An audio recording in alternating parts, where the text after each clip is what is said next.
नमस्कार श्रोते हो. मी अर्चना रवींद्र शिर्के माऊली कथाकथनमध्ये तुमचे पुन्हा एकदा स्वागत करते. आपण ऐकत आहोत मैना, लेखक देवदत्त पाटील. मैनेला उदास बेचैन वाटत होता. शेती पुरेशी होती, धनधान्य भरपूर होतं, मोठा वाडा होता, गोठ्यात जनावरं होती, घरीदारी वैभव नांदत होता. गोरगरिबांना मदत करून त्यांचे आशीर्वाद घेऊन मैना धन्य होत होती. लोकांच्या तोंडून तिच्या कौतुकाचे शब्द ऐकायला मिळत होते. गावकरी तिला प्रेमानं मानानं वागवत होते. तिला कुणाचा जाच नव्हता, कुणाचंही बंधन नव्हतं. पण मैना एकटी होती. आता तर एकाकीपणा तिला खूपच तीव्रतेने जाणवत होता. रक्ताचं पाणी केलं, हाडाची काडं केली, रात्रंदिवस कष्ट उपसले आणि पूर्व वैभव प्राप्त केलं. पण हे सगळं कुणासाठी, कशासाठी? पोटभर खायचं, प्यायचं आणि राबायचं, झोपायचं, हेच सुख आपल्याला हवं होतं. ते मिळाल्यावर पुढं काय?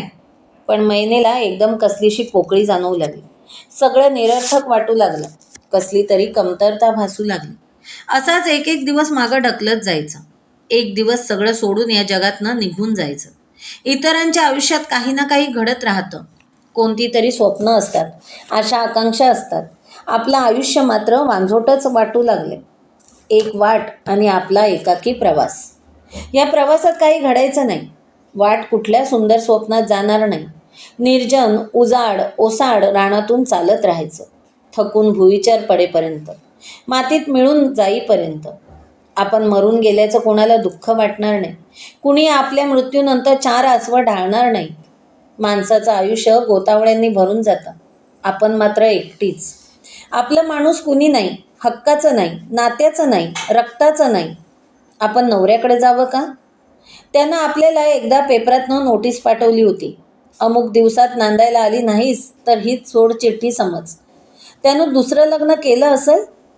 केलं नसेल तर नांदवेल आपल्याला. पण तो स्वार्थी माणूस. आपण कष्टानं जिद्दीनं मिळवलं ते बळकावून बसणार. पुन्हा हाल हवास चालू करणार. का आता त्याचा स्वभाव बदलला असेल? नाही, त्याच्या स्वभावात बदल होणं शक्य नाही. तो आपल्याला काडी कचऱ्याचीही किंमत देत नव्हता. 3 वर्षात घटकाभराचंही सुख त्यानं लाभू दिलं नाही. पोटी मूलबाळही दिलं नाही. त्याच्या मनात काय होतं कुणास ठाऊक. मूल नको आत्ताच असं म्हणायचा. नाही, त्याच्यापासून आपल्या पोरबाळ झालं नाही ते बरंच झालं. त्यानं आपल्याला नरक दाखवला.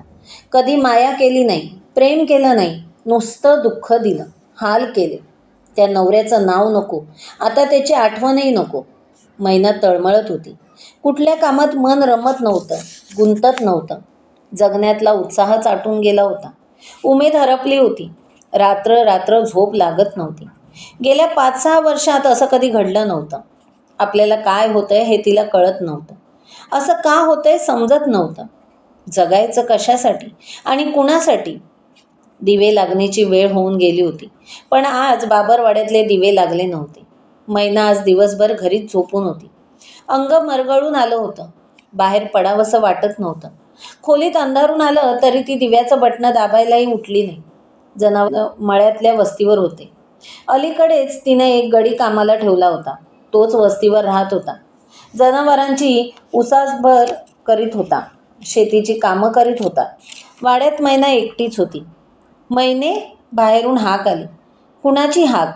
किशाची? ए मैने, हायस का घरात? होय, किशाच. काय रे किशा? ती अंथरुणात पडून राहूनच बोलली. आईला, किती अंधार पडलाय, लाईट लावायची नाही होय?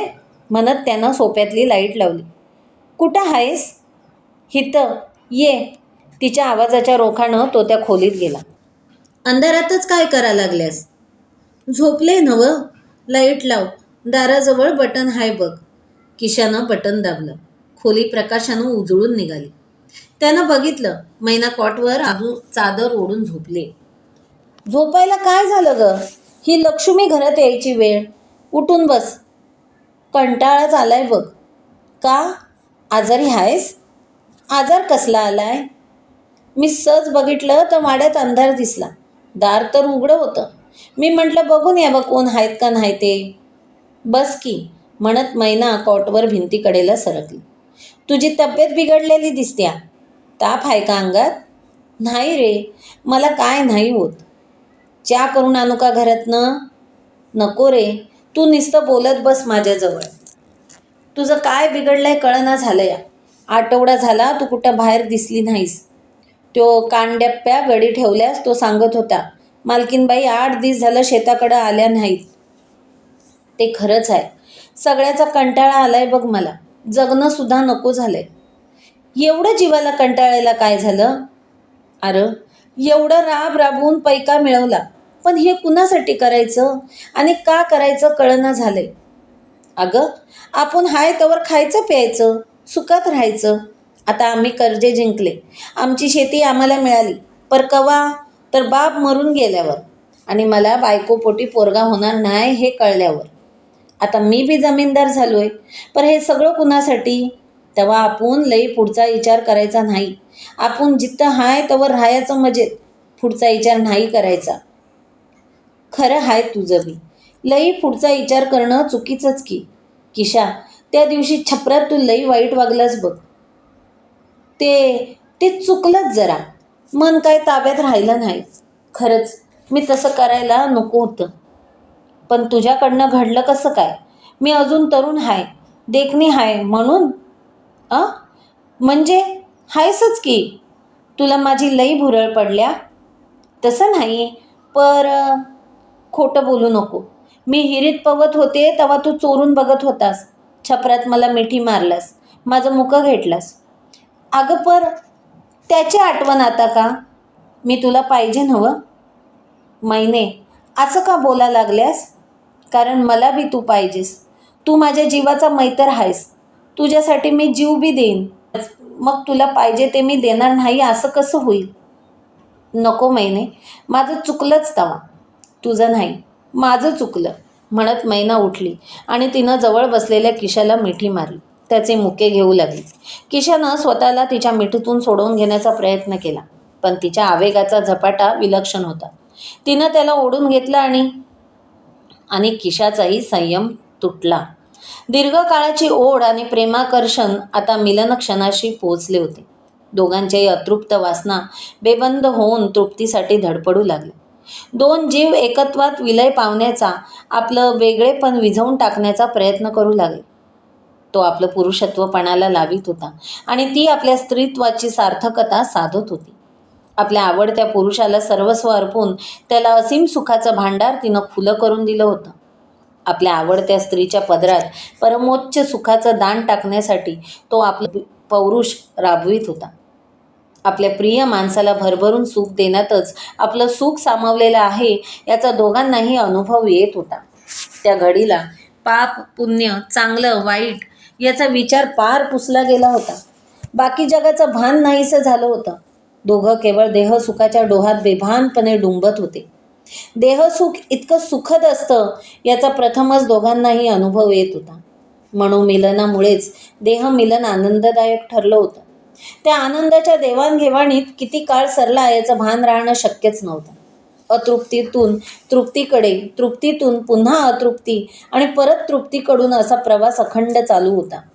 जणू नव्याचं सुखाचं निदान त्याच्या हाती अचानकपणे लागलं होतं आणि ते थकले तरी लुटतच होते.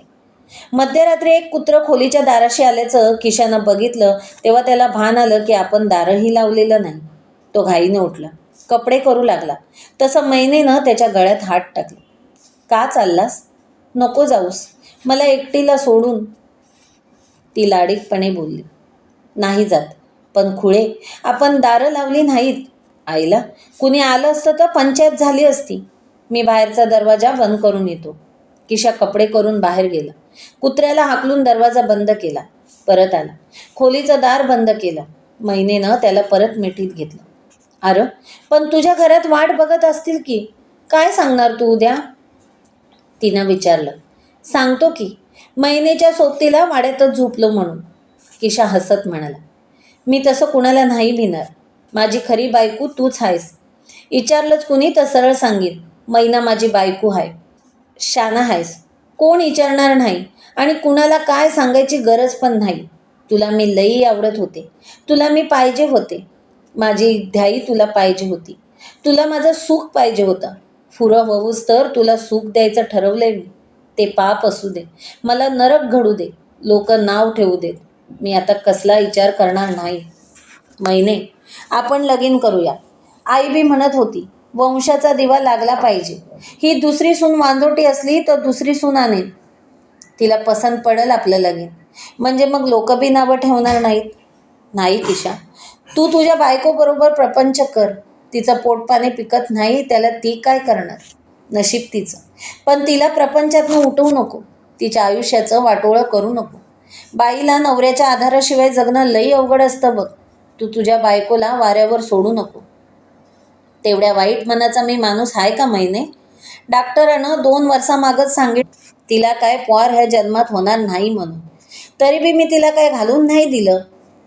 ते झालं र, पण तुझं तिचं जमत नाही म्हणतोस. आदनमधनं भांडता बी.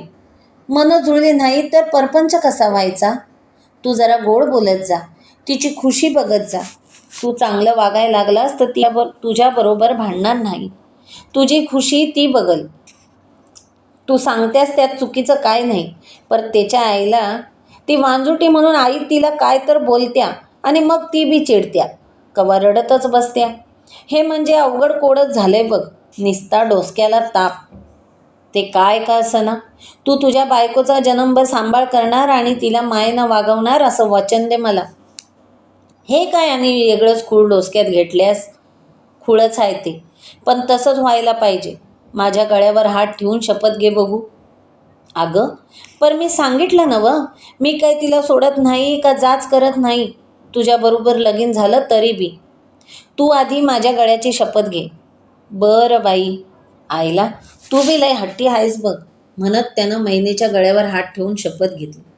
आता झालं तुझं समाधान? हां.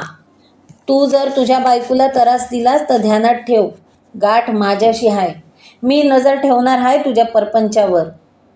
मी मेले तरी बी भूत होऊन येणार तू बायकोला कसं वागवतोस ते बघायला. मैना हसत बोलली आणि तिनं प्रेमभरानं त्याचं चुंबन घेतलं. ती रात्र रतिक्रीडेत सरली. मैनेच्या आयुष्यातली मरगळ दूर झाली. ती पुन्हा उत्साही, प्रसन्न दिसू लागली. शेतामळ्यातनं हिंडू फिरू लागली. आता किशाचं तिच्याकडे येणं जाणं वाढलं. का कुणास ठाऊक. मैनेनं बाबरवाड्यातून मुक्काम हलवला आणि ती पुन्हा माळ शेतातल्या घरात राहायला गेली. तिथं ती दिवसभर शेतातल्या पिकातून, ओढ्यातून, डोंगरातून, जंगलझाडीतून भटकू लागली. खांद्याला रायफल अडकवून ती रानावनातून हिंडताना लोकांना आढळू लागली. ओढ्यात खडकावर प्रवाहात पाय सोडून ती तासनतास बसलेली गावकऱ्यांना दिसू लागली. मैनेचं गावात येणं क्वचित घडायचं. पुढे पुढे तर तिचं गावाकडे येणं बंदच झालं. वाड्याची दुरुस्ती केली, तो सजवला, धजवला, पण तिचा मुक्काम शेतातल्या खोपीवजा घरातच असायचा. किशा तिथं जायचा. दोघं एकमेकांचे सहवास सुख लुटायचे. तिथल्या एकांतात त्यांचा प्रणय फुलायचा. सुखाची लयलूट व्हायची. किशाला तिच्यापासून दूर जायचं म्हणजे जीवावर यायचं. मैनेलाही किशा सदोदित आपल्या डोळ्यापुढं असावंसं वाटायचं. पण लोकांच्या डोळ्यावर आपले संबंध येतील, कुणाला संशय येईल, गावात बोभाटा होईल, या भयाने किशा नाईलाजाने आपल्या घर प्रपंचात परतायचा. मात्र किशाला अजूनही मैनेच्या वर्तनाचं आकलन होत नव्हतं. अलीकडंच तिचं वागणं मोठं गूढ वाटत होतं. तिचा स्वभाव चमत्कारिक झाला होता. ती मधूनच गंभीर व्हायची, बोलणं विसरायची, कुठंतरी अंतराळात नजर लावून उदास होऊन बसायची. कधी कधी प्रणय क्रीडा करतेवेळी तिला वाटायचं की ही जवळ असूनही, मिठीत असूनही तिचं मन कुठंतरी दूर निघून गेलंय. दिवसभर तर ती सैरभैर व्हायची, कुठे कुठे भटकायची, शोधून सापडायची नाही. मैनेच्या मनात आहे तरी काय? आपण काही पाप करतोय म्हणून हिचं मन खात असेल, वाईट वाटत तर नसेल, पश्चाताप तर होत नसेल. पण आपण तर तिच्याशी लग्न करायला तयार आहोत. मग बदनामीचा, पापाचा प्रश्नच उरणार नाही. लोक निंदा नालस्ती करणार नाही.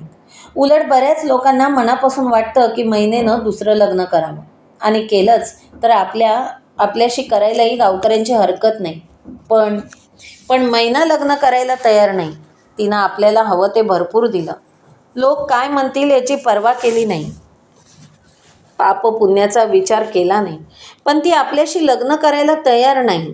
उलट ती आपल्याला पुन्हा पुन्हा सांगते, बायकोला नीट वागव, सुखात ठेव, मूल झालं नाही तर तिला आयुष्यभर सांभाळ, तिच्याशी संसार कर. मैनेच्या मनात आहे तरी काय?